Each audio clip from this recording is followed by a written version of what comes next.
Bonjour à tous, dans cette vidéo, je vais vous expliquer pourquoi est-ce que je pense que Mastercard est actuellement sous-valorisé.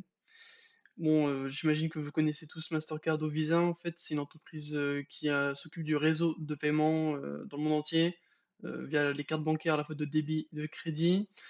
Alors, bon, je vais d'abord éclaircir un point directement. En fait, Mastercard, pour les cartes de crédit, c'est pas Mastercard qui prête l'argent, c'est bien la banque.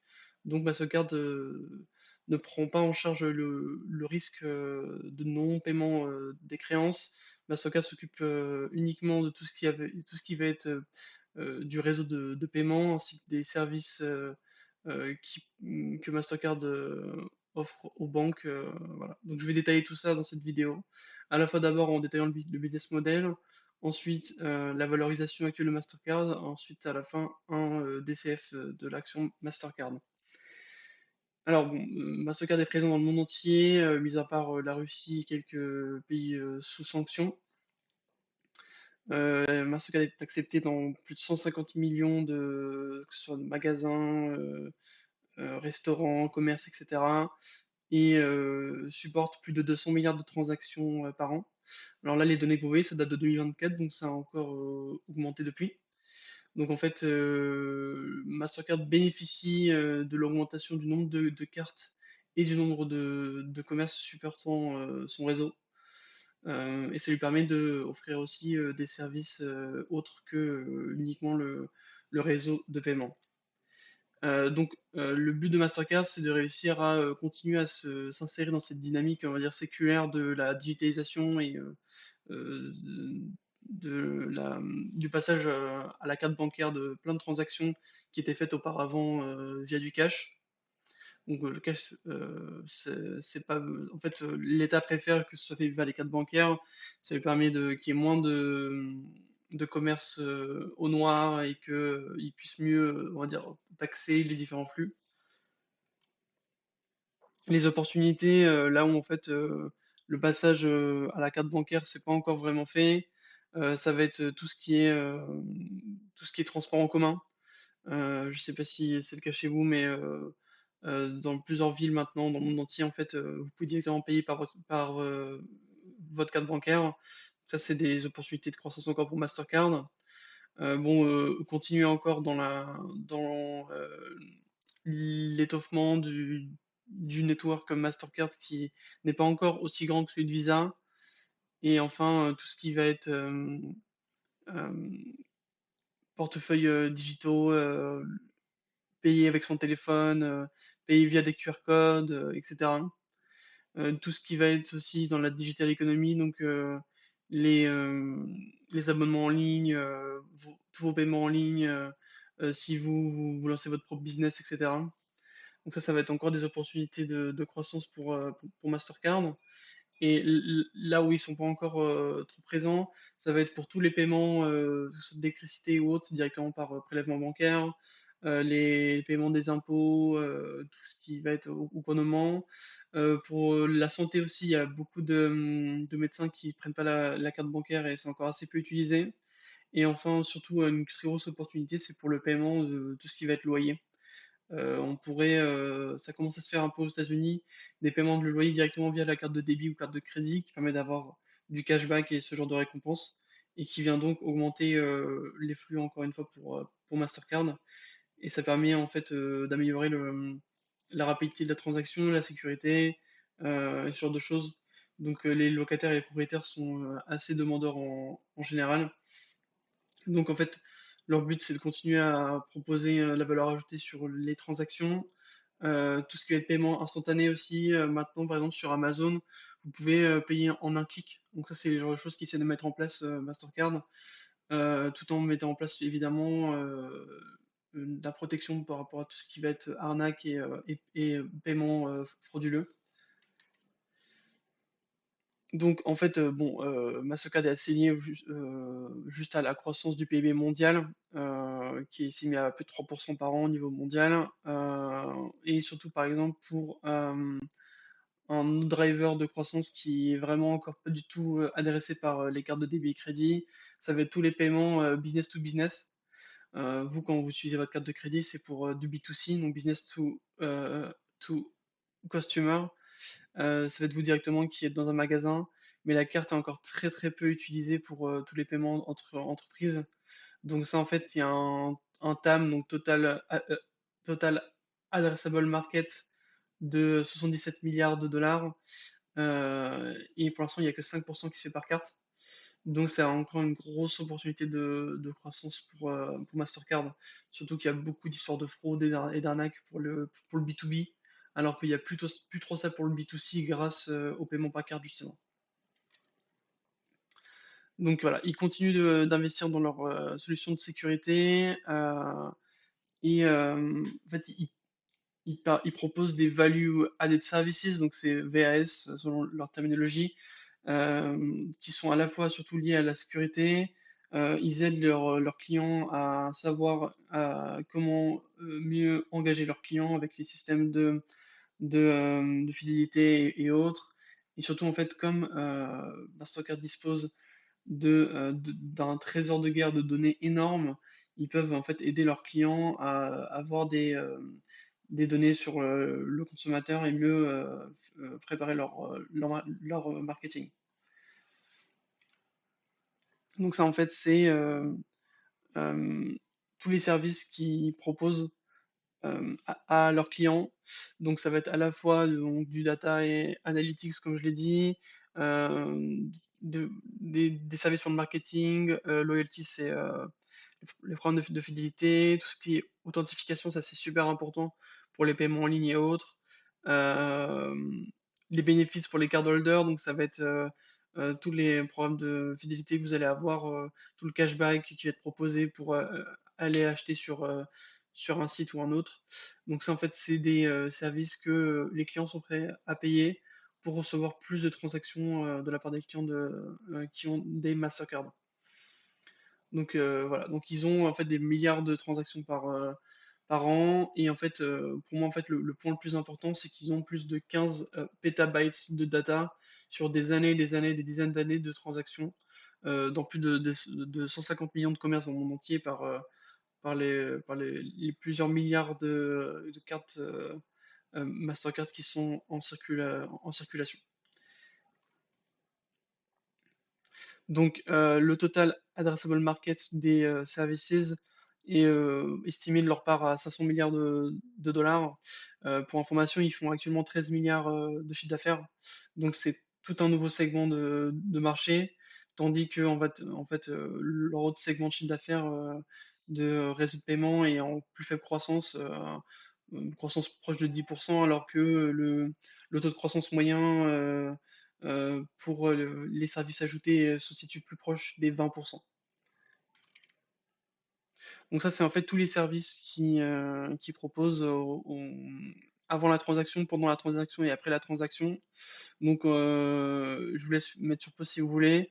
Mais en fait, ce qu'il faut bien comprendre, c'est qu'ils sont présents à chaque moment dans la transaction et qu'il y a vraiment un point d'honneur qui est mis sur la sécurité, notamment via le chargeback prevention. Donc ça, en fait, c'est tous les commerces, en fait. Par exemple, lorsqu'ils vont accepter du paiement par carte bancaire, le risque, c'est qu'après, le client annule son paiement ou que ce soit une carte volée ou ce genre de choses. Donc ça, Mastercard, ils aident leurs clients à faire face à ce genre de situation. Donc il y a vraiment un focus qui est mis sur la sécurité, quoi. Oui, je voulais aussi vous montrer ce graphique qui présente les points positifs de ce genre de business, de réseau. En fait, ce qui est super important, c'est de bien comprendre que plus le nombre d'utilisateurs augmente, plus c'est bénéfique pour les utilisateurs eux-mêmes. C'est-à-dire qu'en fait, plus le nombre de cartes bancaires en circulation de Mastercard augmente, mieux c'est pour tous les commerces et pour aussi tous les personnes qui détiennent une carte bancaire Mastercard. C'est pas le cas pour plein de business. Par exemple, bon, tout ce qui va être supermarché et autres, Vous, quand vous allez à votre supermarché, qu'il y ait, par exemple, si vous allez à un carrefour près de chez vous, bon, vous allez à ce carrefour-là, s'il y a un carrefour dans le monde ou 10 000 carrefours, ça va pas, vraiment vous avantager plus que ça. Bon, ça peut un peu améliorer la quantité de produits, mais il y aura pas vraiment un ratio, positif, autant que pour les, les business à network effect comme, tout ce qui va être réseaux sociaux, transport en commun, autoroutes et cetera. Et ben, en fait, pour, Mastercard, c'est pareil. En fait, c'est comme une sorte, c'est comme, s'ils avaient construit des autoroutes dans le monde entier et que en fait, pour pouvoir prendre cette autoroute, il faut avoir, la carte Mastercard. Je voulais aussi repasser sur les dernières données, du Q1 2026. Là, ce que vous voyez, en fait, c'est le GDV, c'est le nombre de transactions, on va dire brutes, gross dollar volume, des transactions, sur Mastercard. Donc on est à 2 700 milliards de dollars lors du Q1, comparé à 2 424 lors du Q1 2025. Il faut bien comparer sur un an parce qu'en fait, il y a une certaine saisonnalité sur les transactions. Euh, voilà, donc c'est un business qui est quand même assez diversifié. Là, on va voir le taux de croissance en fait sur les différentes géographies. Donc ils mettent, par exemple pour l'Europe, on a 9,2, 13,4 sur Latin America et aux US 4,2, c'est leur segment, ils sont déjà très installés, donc à plus faible croissance.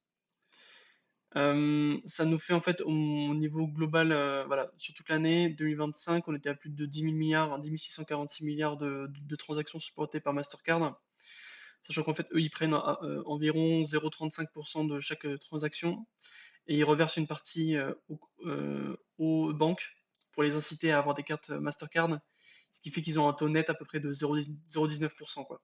Donc sur 1 euro de transaction, ils prennent 19 centimes. Donc ça peut paraître pas grand-chose, sauf que sur plus de 10 000 milliards de transactions par an, ça fait que Mastercard a un business model qui est très profitable et avec des très belles marges, comme on verra juste après. Alors attendez, je descends un peu le document.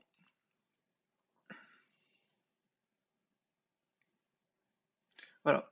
Donc là, c'est le nombre de transactions en nombre de transactions tout simplement.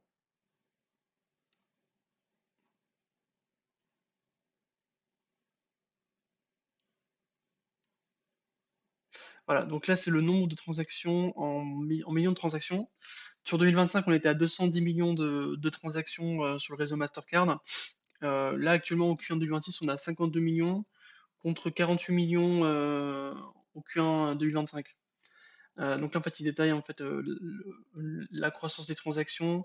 On voit encore une fois qu'il y a une croissance plus faible aux US comparé au reste du monde. Mais en fait, les transactions aux US sont beaucoup plus profitables parce que c'est là qu'ils arrivent à prendre plus de marge sur les transactions, parce qu'il y a des meilleurs, c'est là-bas qu'il y a les meilleures cartes de crédit et tous les programmes de, euh, de cashback, etc. sont très généraux aux États-Unis. Donc c'est là où il y a le plus de valeur ajoutée. Donc c'est quand même un métrique qu'il faut vraiment surveiller, la variation des transactions aux États-Unis. On va maintenant passer en revue un peu le profil financier de Mastercard directement sur ce site-là, sur Qualtrim, qui est un site en fait où vous pouvez voir un peu tous les infos financières sur les entreprises. Donc c'est assez pratique pour passer rapidement sur l'entreprise.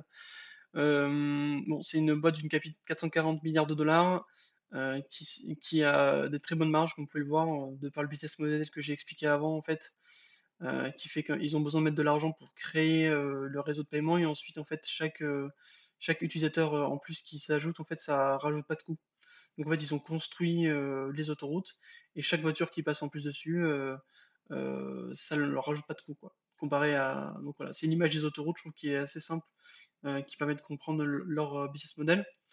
Ils ont un peu plus de dettes que de cash, ils ont 9 milliards de dettes nettes. C'est une entreprise qui fait au niveau annuel 32,79 milliards de dollars l'année dernière et qui sur 10 ans qui a une croissance moyenne de 13% par an.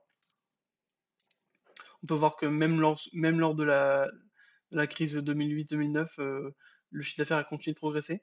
parce qu'en fait, Mastercard ne prête pas à ses clients, en fait, hein. Ça, c'est les banques, qui s'occupent de prêter.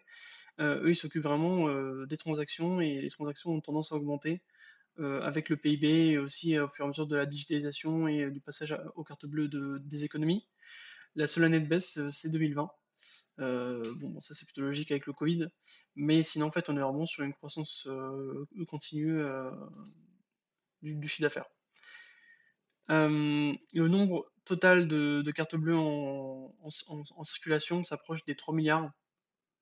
Voilà, donc sur 10 ans, ça fait une progression de plus de 7 par an. Donc en fait, les gens ont plusieurs cartes bleues maintenant et ils n'hésitent pas à être clients de plusieurs banques. Il y a une vraie, agilité bancaire avec tout ce qui est néobanques et cetera. Donc ils ont pas mal de partenariats avec des néobanques, notamment par exemple, chez Fortuneo, c'est des Mastercard. Moi, je suis client Fortuneo et c'est ce que j'utilise. Au niveau, du free cash flow, qui est en fait le métrique que j'utilisais avant pour, montrer qu'ils étaient sous-valorisés selon moi. Si on regarde le free cash flow, par action, on est sur une croissance, moyenne, par an depuis 10 ans de presque 20. Depuis 5 ans de 23. Donc on voit en fait il y a une accélération, de la croissance et ça c'est des chiffres que je vais reprendre après pour mon DCF, pour la valorisation de l'action actuellement. Donc voilà, donc comme vous pouvez voir, les chiffres sont très bons, malgré tout, en fait, l'action est en baisse, en year to date de -11, ce qui fait qu'on arrive, en fait, à des niveaux de valorisation. Si on regarde le ratio, price to earnings, donc la valeur de la boîte divisée par, ses bénéfices, sur 10 ans, on a atteint le pic en 2021, on était presque à 60, donc c'était une boîte qui était très survalorisée, qui se payait très, très cher.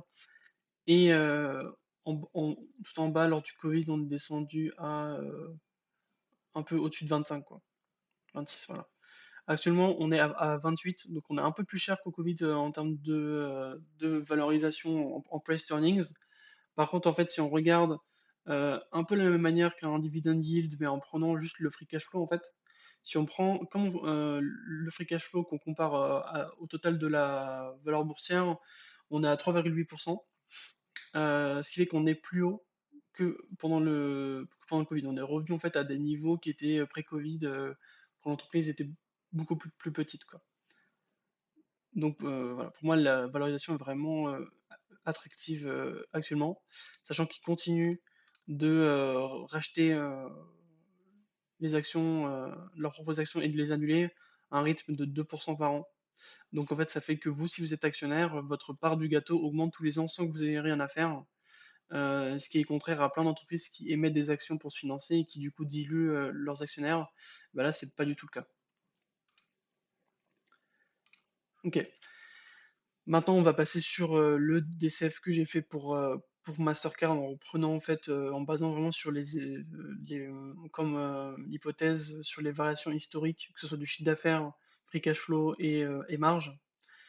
Donc, d'abord la marge d'EBITDA, je l'ai mis à 61. Historiquement, ils sont à plus à 62. Je l'ai gardé stable. Au niveau de la croissance du free cash flow, je l'ai mis à 16. Comme je vous ai montré avant, il était plus proche de 19-20. Au niveau, au niveau du taux de croissance à long terme qui est souvent mis à 2, qui est le taux de l'inflation, là, du fait du business model avec des tendances vraiment mondiales de croissance, du paiement par carte et de digitalisation, des paiements, je pourrais mettre 3, mais j'ai mis 2,5. Ça, c'est le nombre, d'actions en circulation qui va continuer de baisser à plus de 2 comme je vous l'ai montré. Là, total de dettes 19 000 000 000, cash 10 000 000 000, ça fait qu'on a une dette nette d'environ, 9 000 000 comme je vous ai montré avant, 8-9 000 000 000. En WACC, coût du capital, j'ai mis 8,5. Ça fait en fait, on a un taux, du 10 ans américain qui est à 4,5, ça fait une prime de risque d'environ, 4. J'ai mis les revenus de 2025 et le free cash flow de 2025, donc 32,8 milliards de chiffre d'affaires et 17 milliards de free cash flow. Et je me suis basé sur ça en fait pour projeter jusqu'en 2030, le chiffre d'affaires de Mastercard, son EBITDA, son EBIT, le bénéfice net et le free cash flow. Ça nous amène à une valorisation, pour moi à 683 $ par action, ce qui fait une possibilité de, on va dire, d'augmentation du cours de bourse de 37%, pour être valorisé, selon, ce DCF à sa juste valeur. Donc, pour moi, en fait, Mastercard va continuer de faire progresser son chiffre d'affaires et ses ventes, sachant que là, vraiment, j'ai été assez conservateur sur les ventes, notamment parce que sur les value added services, ils sont à plus de 15% de croissance moyenne sur les 10 dernières années. Le business du réseau de paiement est en plus faible croissance, autour des 10%. Mais en fait, ce qui va vraiment pousser la croissance, ça va être tous les autres services autres que le réseau de paiement. Pour moi, ils vont réussir à maintenir leur marge. C'est pas une entreprise qui recrute plus de monde ou qui a besoin d'ouvrir plus de bureaux ou autre. Si je vais sur Qualtrim, en fait, vous pouvez voir en fait que la marge opérationnelle est proche des 60% et est stable, hein. On oscille entre 52 et 60. Donc, moi, j'ai mis une marge d'EBITDA à 60%, ce que j'ai calculé en fonction de l'EBITDA qui progresse en moyenne de 14% et du chiffre d'affaires qui a plus de 13% de croissance moyenne sur les 10 dernières années. Sachant que moi là, j'ai mis 15, 12 et ensuite je suis passé à 10%. Donc pour moi, en fait, c'est vraiment des hypothèses qui sont assez, on va dire, conservatrices, qui font que actuellement, je pense que vraiment cette entreprise est sous-valorisée. Une autre méthode, en fait, en prenant le price to earnings ratio moyen des 10 dernières années qui est à 30, ainsi que le bénéfice qui est attendu pour ces années, ça nous fait une capille boursière qui devrait évoluer comme ça si on reste à 30 fois les bénéfices, sachant qu'actuellement on est un peu en dessous. Donc si on regarde mon portefeuille, actuellement Mastercard c'est une position où je suis en moins-value d'environ 10%. Si on regarde les différentes transactions que j'ai fait sur cette action, j'ai commencé à l'acheter en février 2025. Et j'ai encore acheté récemment, il y a 2 jours, une action où j'essaie vraiment de lisser mon entrée sur ce dossier. Au niveau du graphique, là, ce que vous voyez en violet, c'est la moyenne mobile de 200 jours. Donc on est actuellement dessous, sachant que le S&P 500 est au plus haut. Donc c'est un dossier qui est, on va dire, je pense, est dans une zone assez attractive pour ouvrir une position.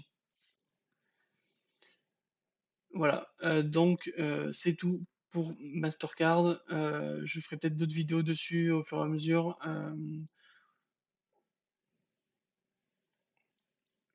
Je ferai sûrement d'autres vidéos.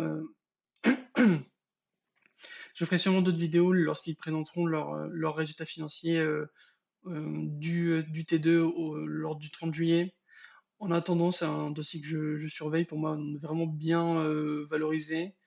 Je pense qu'on peut d'ici, on va dire, 1 an, retourner sur de niveaux plus hauts historiques au niveau des 600 $ qui étaient là juste il y a quelques mois, quoi. Lors du mois d'août dernier, on était à 600 $. Pour moi, on peut clairement y retourner, sachant que pendant ce temps-là, en fait, le business continue de bien se porter. On a le bénéfice par action qui est en forte augmentation. Lors du Q1, ils ont eu de très bons résultats, ils ont battu les, euh, les prévisions des analystes. Sur 1 an, je veux dire, c'est une boîte qui passe de 14,2 de bénéfice par action à 17,2, quoi. Sans effort, c'est vraiment une machine bien huilée, Mastercard. Et pour moi, en fait, actuellement, en fait, il y a un ratio risque-rendement qui est très positif. Pour moi, on risque pas de descendre vraiment plus bas en termes de valorisation. Pour un business comme ça qui est en duopole, on va pas descendre à du 25, 20, 24, 23 de price earnings. On va rester autour de ces niveaux-là. Et pour moi, les estimations pour le forward PI ratio de 2026 sont assez conservatrices. On pourrait même être à 23 ou 22 de PI ratio pour 2026.